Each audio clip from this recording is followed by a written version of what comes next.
Go ahead and get started. Thank you all for spending the time to come to this meeting. We usually have it twice a year. This time the twice a year kind of, I feel like we met not too long ago. October was just yesterday, right? But we thought with budget season coming up that we wanted to, it would be a good time to just get together and hear if there are new things forming or particularly kind of like large things that your committee is thinking about or planning for as we look at next year's budget. I know at the select board paying attention and concerned about, you know, the news coming out of Waldo County and what that meant for our budget. And so just really kind of, I think, put us into budget mode a little bit earlier than usual and just trying to be as you know, kind of conservative and responsible as possible to figure out like how can we really prioritize what the needs are and to make sure that as a town and all of our various ways that we're coordinating as much as we can. So I think that probably all of you have received budget worksheets already from Janet. And I know that I think those are coming due in February and we'll start our normal budgeting. Did you forget cemetery? I sent you one. Do you not have an email anymore? Oh, I might not have looked at it. If it doesn't come through, let me know. I can mail you a hard copy.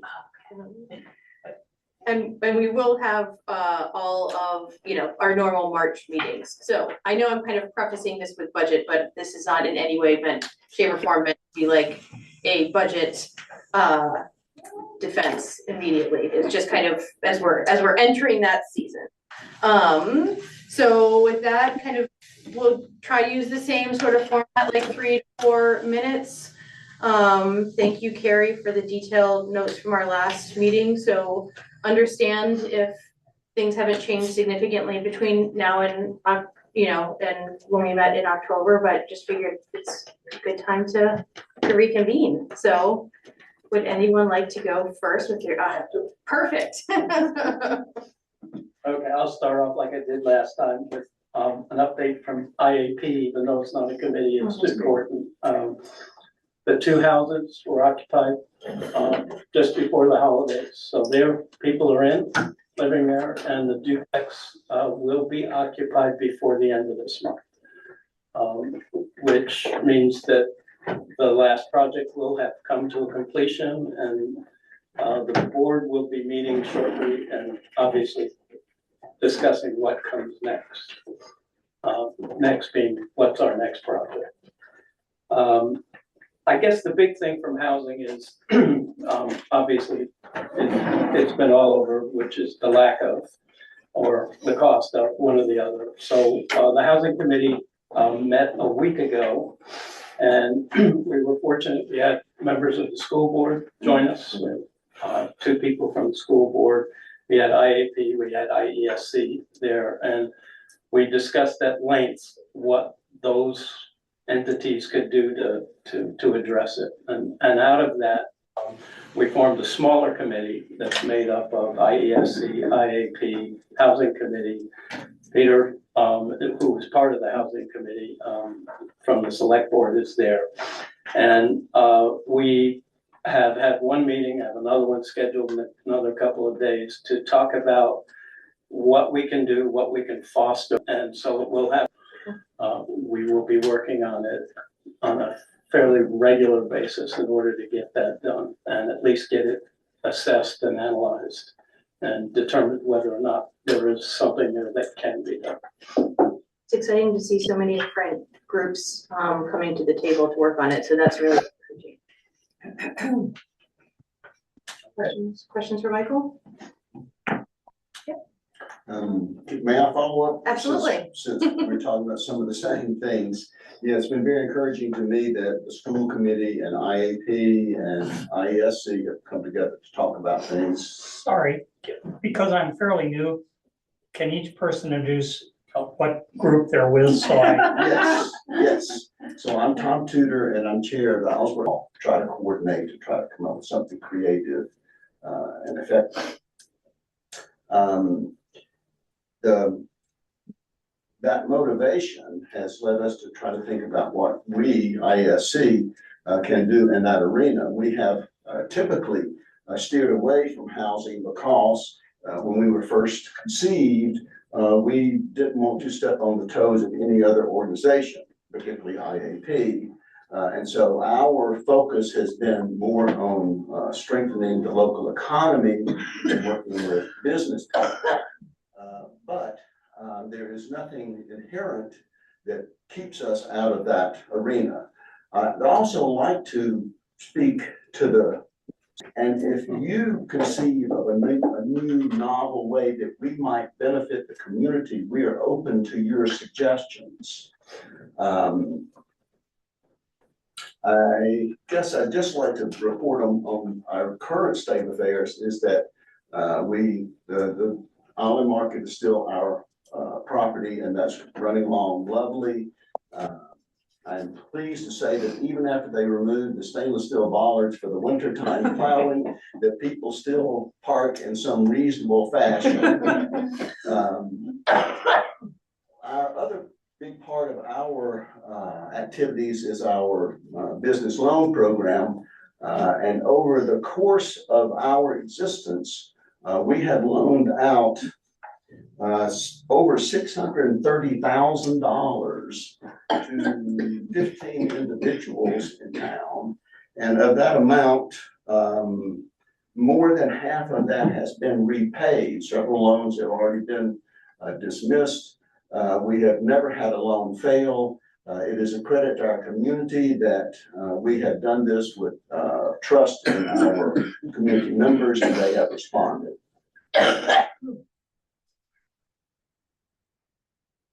I guess that's about all I'd say.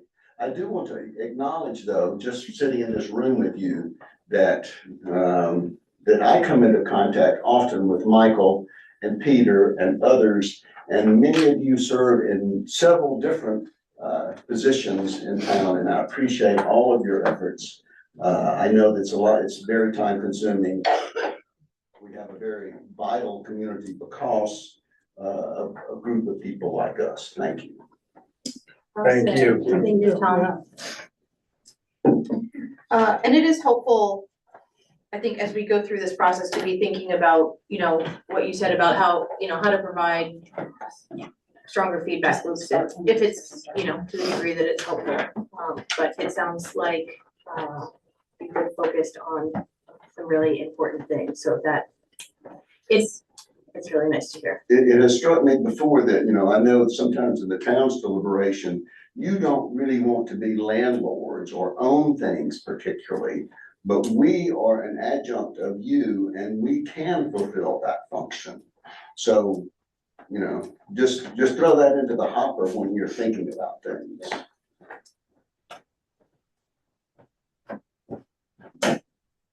I think, you know, just to make one little editorial remark, in my limited time in this chair, I came to understand that the coordination between the housing committee, the economic development, a steering committee to try and do that. I feel like that's a good segue. Zach is here from the schools. Do you want to, Zach, do you want to go next and complete the trifecta on that steering committee? So no problem. Hopefully you guys can hear me okay. Yep. Can you hear me? Okay. So just since you asked about budgets, a couple of things that are coming up this year. This is a CBA negotiation. So that is ongoing with between the board, the school board, and the teachers. So our goal is to have that wrapped up before the budget is finalized, so that we'll have accurate numbers going into the town meeting. The big question, or a big question that is kind of facing us, is what's the magnet issue? School board meeting. It looks like we are at least going to be looking at other audit options and putting that out to bid. As we move forward with that, if we do end up making a change, we will make sure that we're working hand in hand with the town, because there is a lot of kind of give and take, if you will, through that process. So those are probably the big things from our side. Questions for school? Is there a reason why you guys want to do a new audit instead of using the same company as the town?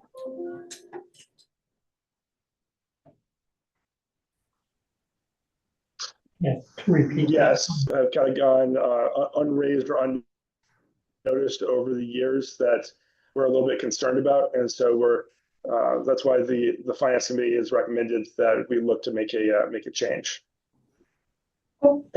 And I guess the third piece to layer in there is the cost for the audit has continued to go up fairly significantly, and so at least initial glance indicated that we may be able to get what we need at a lower cost. So there may be some cost savings available in there as well.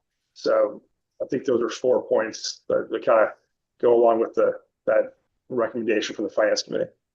Yeah, no, all of that makes sense. I was just curious as to.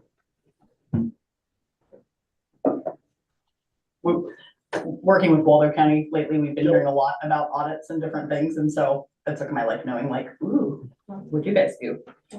Does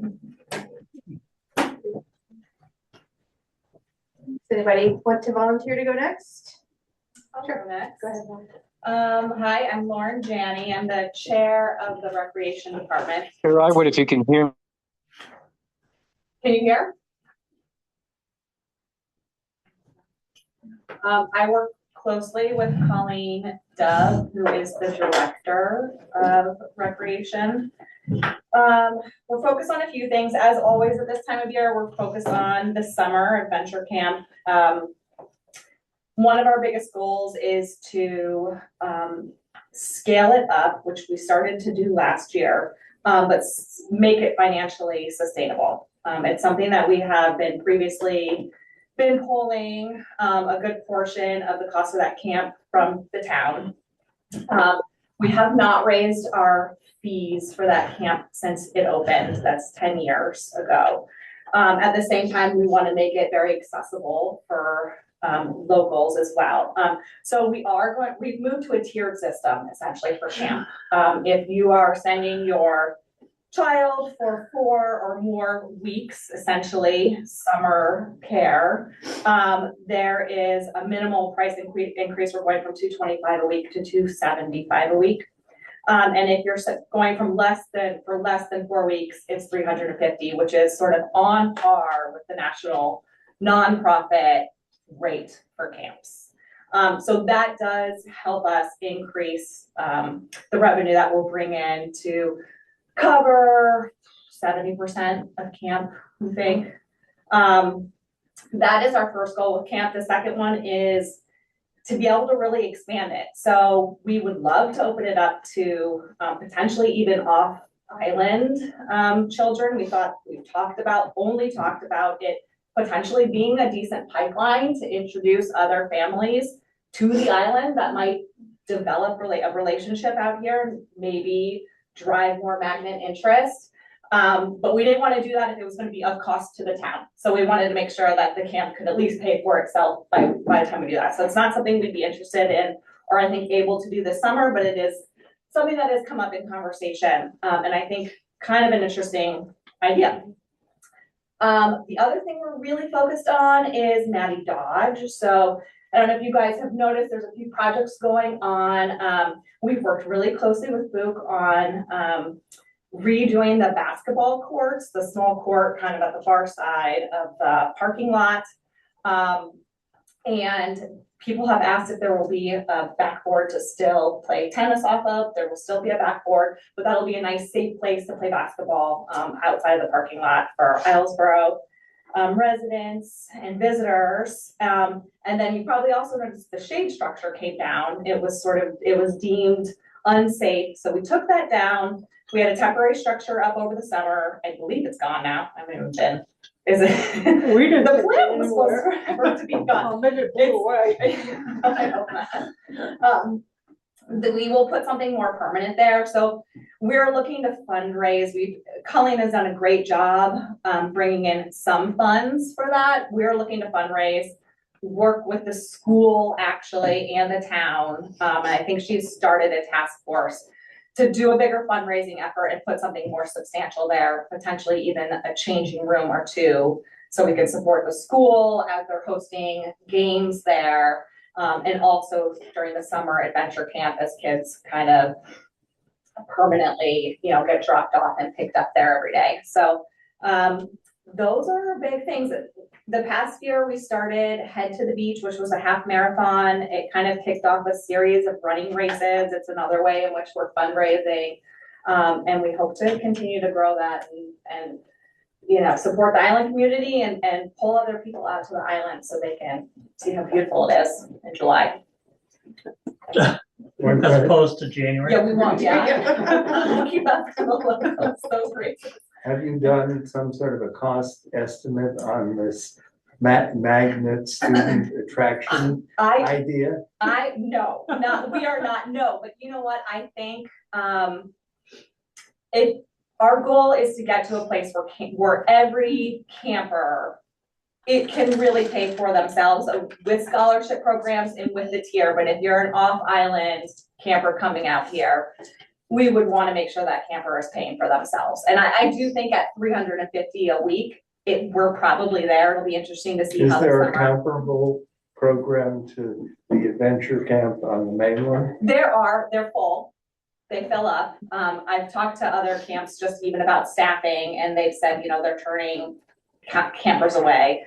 But I also think, probably wouldn't be a full. Bring them on. It wouldn't be a full, I can't imagine people would see it as like a full summer. I'm gonna send my kid out there, but we've looked at, like special weeks where like this week is like water activities, and I think those are the kind of camps where people will send somebody over for like kind of to a more of a destination day camp out of interest. I asked that because the school, Zach, and more staff involvement in attracting magnet students, and it sounds to me like there's a synergy that could be worked out here. Yeah, I mean, I think you've heard this a couple times tonight. I feel like most of the committees kind of walked away from the school board meeting a few months ago saying, well, what's our role, right? Because this isn't just about the school. I mean, this is about the future of our island, right? And we see recreation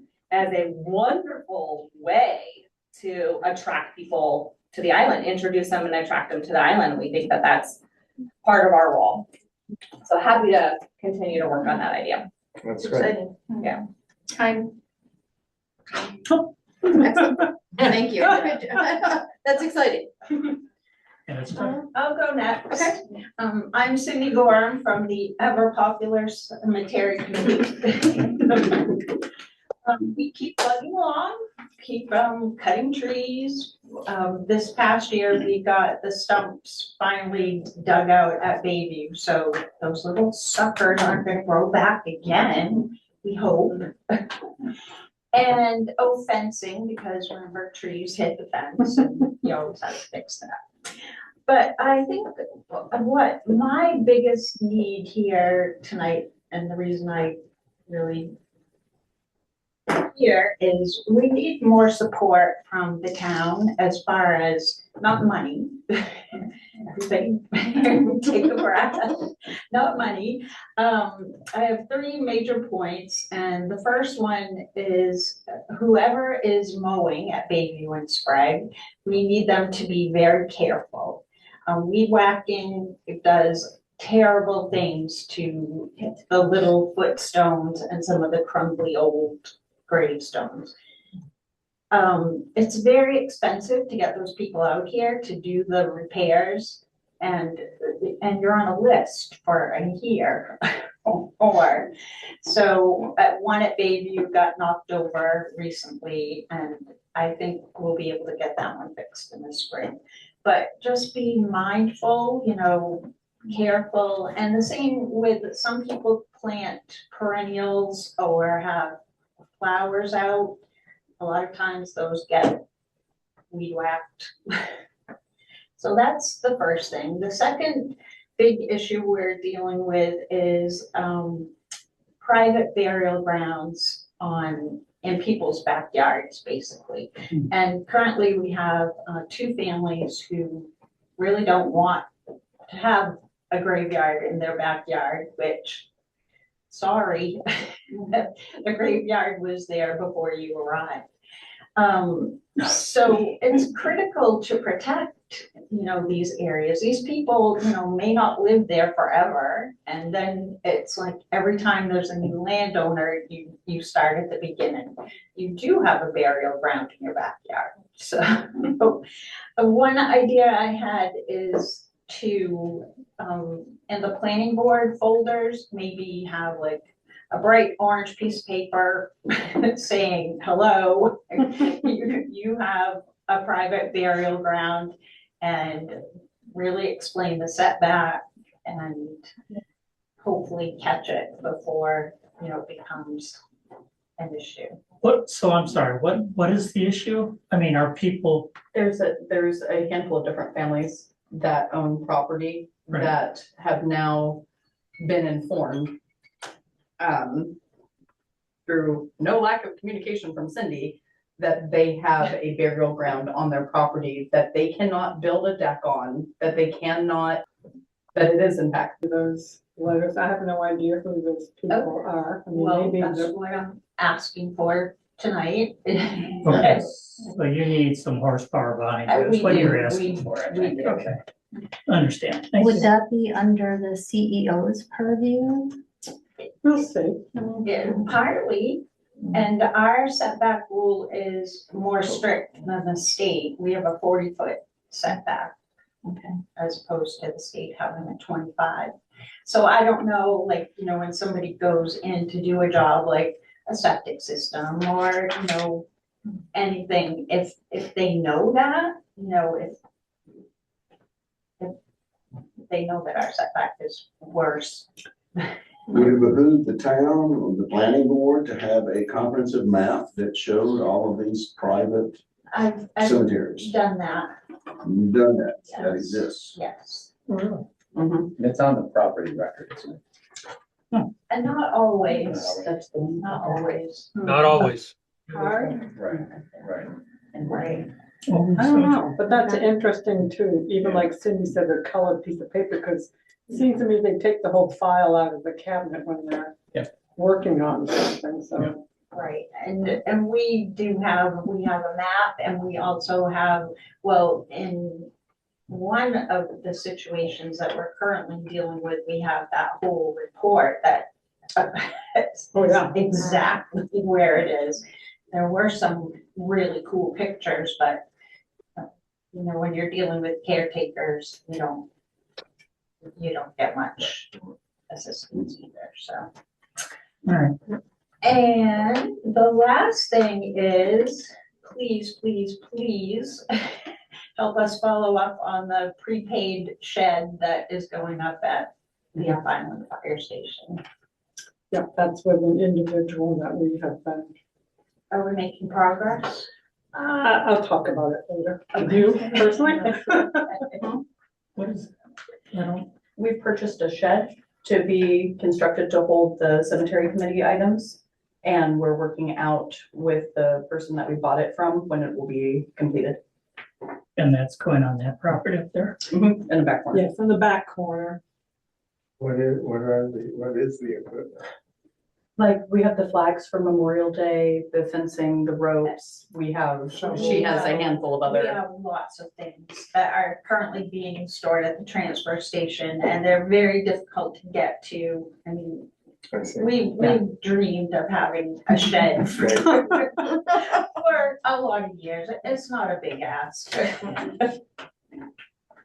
No, well, thank you, that are three very clear things, and I think are things that Janet can follow up on and we can circle back to Yeah. to understand how they're.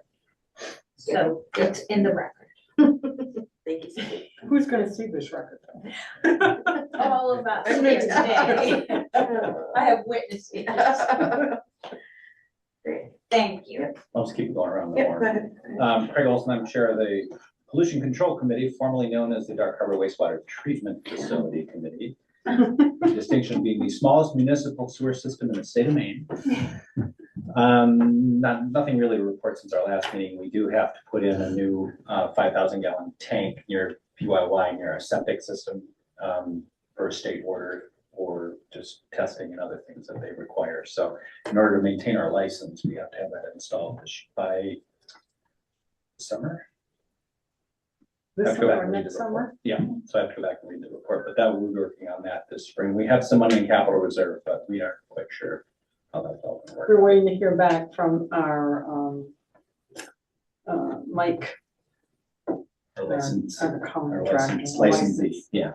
So that's it. Thank you.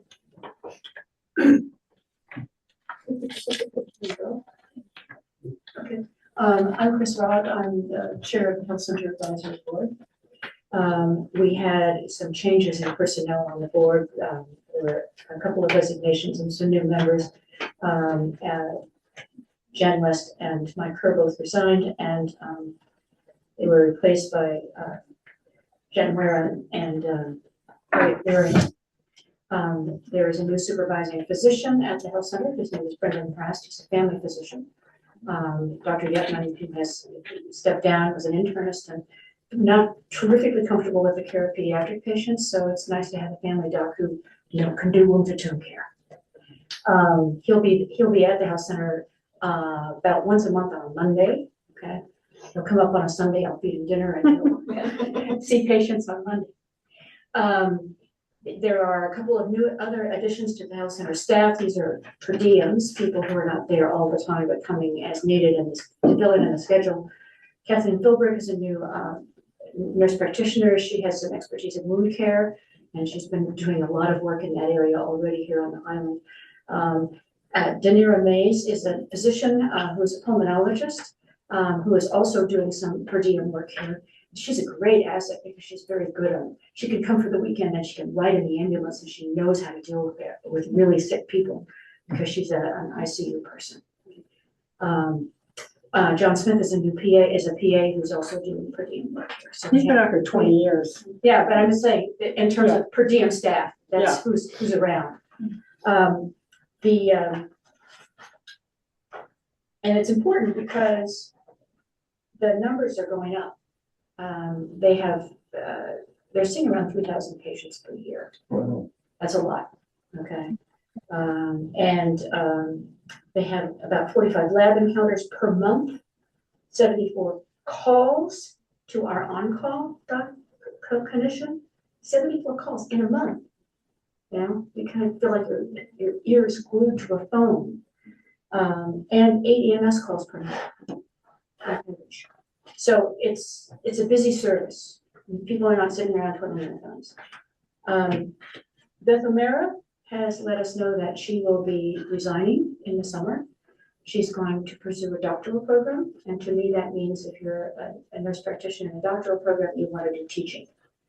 So I have a feeling that we may be losing her, really. But she's going to be around, resident, and able to pitch in when the need arises. Chris Bateswithers, who was the new PA who was added last fall, is. Have there been any issues in terms of the mechanical systems and? Oh, yeah, Heard quite a there bit always about- is with new buildings. I'd like to have my back towards somebody, so. This one. The Harbor Committee has one major project for this year, which is the restoration of the Seal Harbor Pier. We have an estimate, rough estimate, $200,000. We're working with a gentleman from the Maine Council of Government? Mid-government. Mid-Coast Council. Ray Silvers, and he's a planner for them. he's working with the harbor committee, trying to sort out which is the most appropriate funding source. There are two different sources. One of them requires about I think it's a 5% local match, which can be in kind or cash. So that's a $200,000 project. That's $10,000. The other one was 50-50. Well, anyway, we're going to try to find out the best way.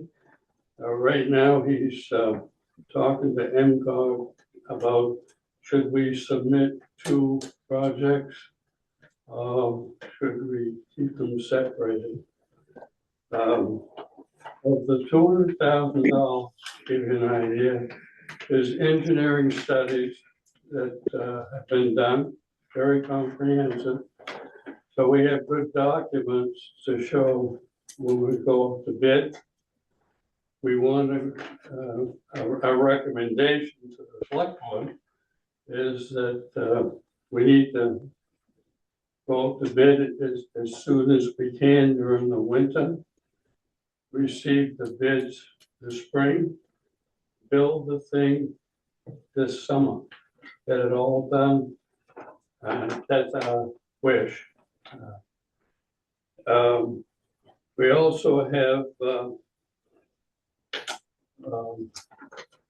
we have another project, and I don't want to get them confused because the other project is a much larger project. It involves Brindle Point Pier. There are all kind of reasons why we have to do something fairly soon. We've had some problems with the structure, and we have an incline that is kind of pulling back and forth. That has to be redone at the very top. So there are some things that we, they have to be done this year, but not the really big one.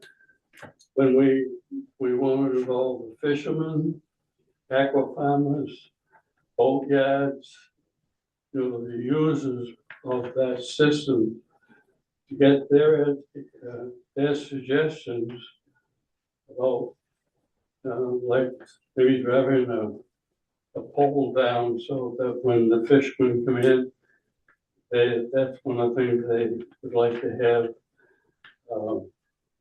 so that the boat would just go up against that.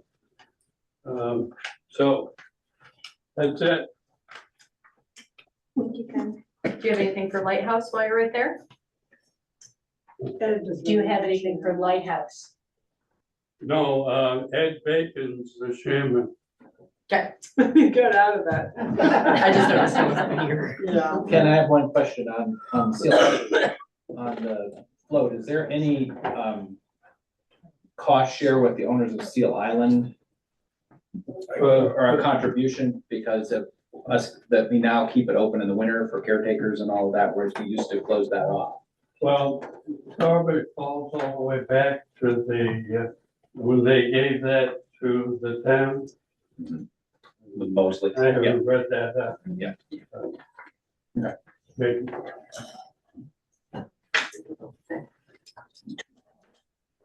And there's deals.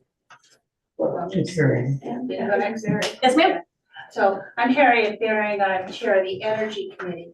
The Energy Committee has quite a lot going on several fronts. One is, continuing to look for ways we can help residents of the island make their homes more energy efficient and resilient. The next thing, there'll be a meeting, there'll be announcements coming out in February where Al Cross is gonna demonstrate portable battery systems and give a talk and, answer questions. He did some of that at our last event, but there was so much interest in that, it's gonna be expanded.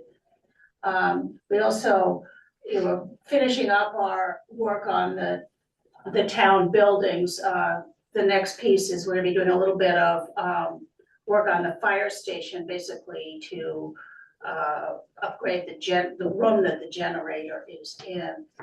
We have put up recently, we put up a solar array on the health center. There is a plan, and this is funded via the CDS grant, that solar arrays that there are do not meet all of the electricity needs of the town. And there's actually an imperative to try and get more production, particularly to the health center, because if it goes up above a certain demand, the electricity rate that the town has to pay goes way up. And so if you can reduce, offset some of the demand by, local production, that can make a big cost savings to the town.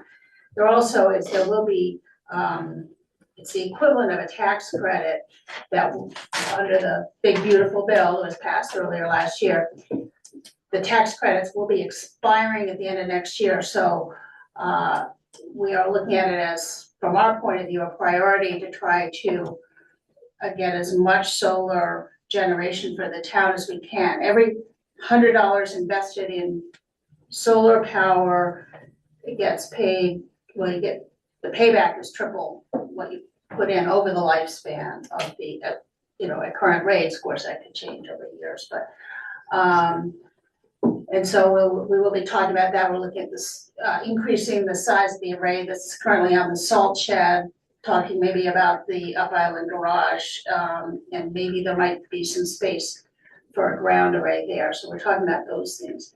And then on a longer term level, we've just gotten a grant with the Island in partnership with the Island Institute, with the Department of Energy, something they call the Energy Technology Innovation Partnership Program, which focuses on coastal and island communities to improve their energy efficiency and resiliency.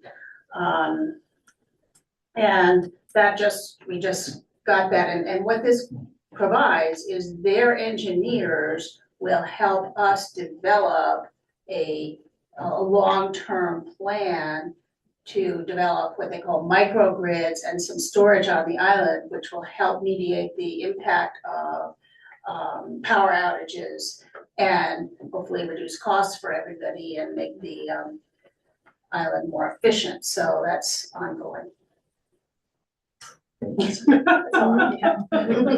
Great. Thank you. So we have, I think everybody in the room has gone, right? So we've got, we just lost Pam. I see Barry, you are unmuted, so we'll go first and then have Patrick after that. Okay, can you hear me okay? Yep. I can't, your sound breaks up on me, so I can't tell if you can hear me or not. Yes. Yes. Wait if you can hear me. You can, okay. This is broadband. I'll just keep going, and if I don't see any hands come up, I'll assume you're hearing me. How's that? So this is just a quick report for broadband. We've done several things so far over the past, since the fiscal year started. We've replaced the backup batteries in the POP in the little building there next to the town office. We're currently in the process of replacing the microwaves that connect the islands, because those have become dated.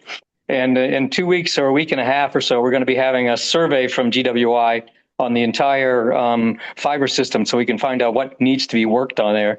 They're supposed to give us a prioritized list, and then we can start actually doing the work.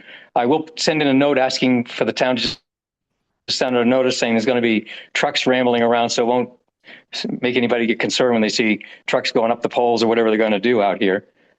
Once we have their report back, then we can give do a better budget estimate of what that's going to cost, which will spread out over a number of years. So right now, I think we're okay, but we got to see what they give us before we can do a final determination on that. And that's quick. Do you hear it okay? Yeah. That was great. Thank you. Okay. Thank you. Use this at the internet has a problem during the project. All right, I'm next for Yeah, go ahead, Patrick. Board of Appeals. We're hoping that we don't have an appeal again soon. and we took care of the one from last year. And in the absence of anything coming forward, we will continue to be a very, very quiet committee. Fingers crossed. But when you are called into service, it is usually contentious, so thank Yes, you. happy to answer any questions. Great. Yes, it was a little contentious. I can give a quick sea level rise update if it's helpful. I mean, we have remained focused on the Narrows project. We just received the 60% engineering design. The plan is to raise the road 4 feet and to increase the size of the existing long revetment and to put a proper larger stone revetment in the middle Narrows where the road washed out. We have some federal funding request pending that feels like a long shot, but we're looking at around a $7 million project. So without federal funding, it feels like it feels like a big hill to climb to get it constructed. So that's kind of where we currently stand and continue to work on funding and further engineering so that we can get it constructed. If everything went right, we'd be looking at construction in 2027. That's okay. I should have, I started before I saw that, or I failed. You gotta remind us. Yeah.